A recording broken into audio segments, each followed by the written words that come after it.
fighter Alexander doesn't need eyes in the back of his head because he has the peculiar ability to turn his neck through a complete 180 degrees. Normally the muscles and the vertebrae in the neck prevent that happening, but because of a peculiarity in his spine, Alexander has confounded orthopedic specialists for years. Many years ago, I started doing gymnastics, he says. That's when I noticed that my vertebrae seem to be very flexible and that I can turn my head farther than normal. I worked at it little by little, going a little farther each time, and one day I was able to turn my head all the way around.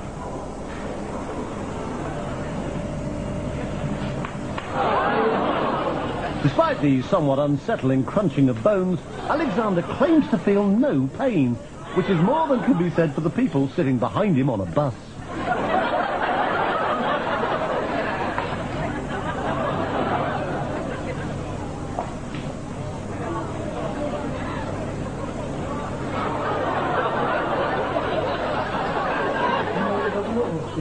When I do it, it takes energy out of my whole body, he says. It requires 100% concentration. This may sound silly, I know, but in that moment, I don't feel like myself. It's as if I were another person whose body is filled with some kind of energy. I've been a radiologist for more than 30 years, he says, but I've never seen anything like it.